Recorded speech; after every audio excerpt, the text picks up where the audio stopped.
In this series I would like to show the difficulties of reconstructing an early firearm. We have a find of a hook of a wall gun or hackbutt.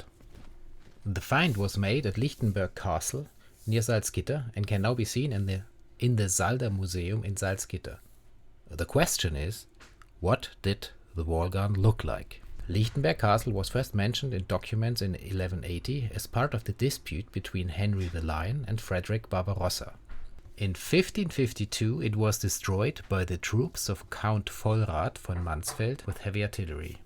Before we start looking for the type of wall gun to reconstruct it, I will take the liberty to take you on a short excursion in which I will explain what these arms are, when they were first made, and what they were made of. The term Hakenbüchse appears for the first time in the first quarter of the 15th century in the Musery book of the town of Brunswick.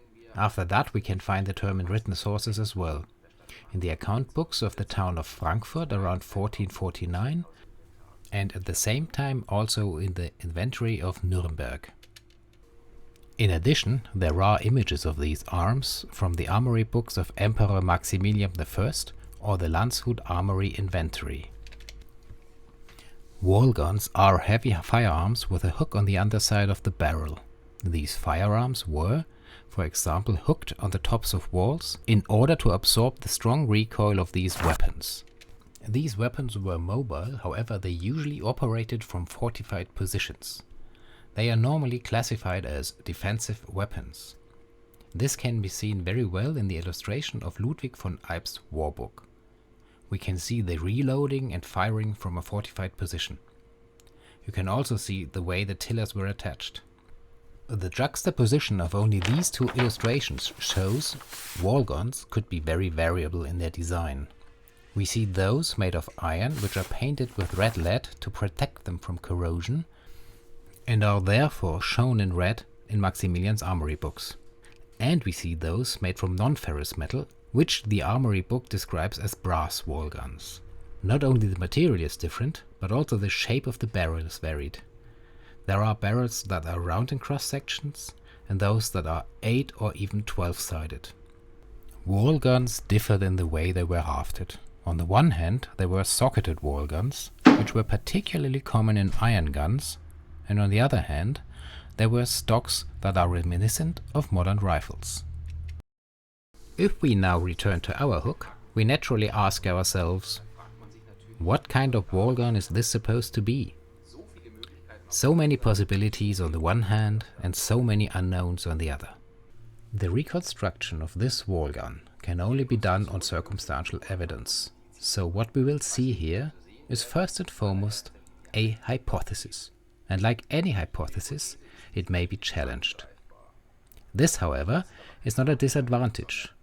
It is the essence of scientific work. Especially in the historical sciences, which by nature work with incomplete sources, it is necessary to re-examine old hypotheses when new data emerge. So, let's go through what we know. This is a fragment of a wall gun made of non-ferrous metal. Besides the hook, a small part of the barrel has been preserved. The double curved hook has a coat of arms engraved on each side. The length of the hook is 100 mm, the width is 65 mm, and the thickness is 20 mm. Approximately the half of the diameter of the barrel is preserved, which allows for an estimate of its caliber. It is around 21 mm. The wall thickness of the barrel is about 15 mm, resulting in an outer diameter of about 50 mm in the area of the hook. As can be seen, the design of the barrel suggests that it must have been a cylindrical barrel. I would now like to examine the find more closely and discuss the fact that it was broken at the hook of all places. This results in two conclusions. First, the hook was located in the area of the chamber and the wall gun exploded. Or, second, the wall gun was not destroyed during its use, but rather later on, for example in order to melt it down. We must therefore carefully consider the position of the hook on the presumed wall gun. Was it located in a more forward position, as in the later wall guns, for example from the time of Maximilian, or was the hook closer to the butt end, for example near the powder chamber, as we know this from Swedish finds of Gothenburg and Kalmar? Here we see a model of a Nuremberg heavy wall gun, a doppelter Doppelhaken.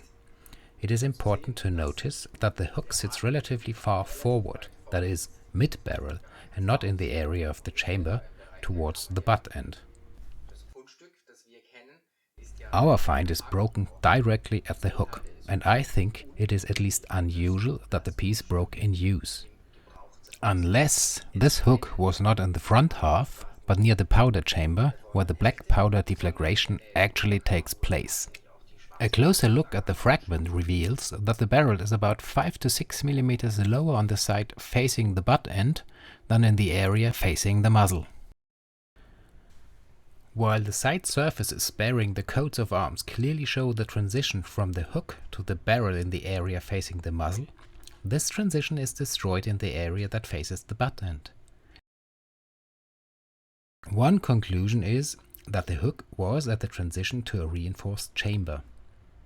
You will see how the reconstruction continues in the next part, when it will be decided which wall gun will be reconstructed. Stay tuned, more to follow soon on this channel.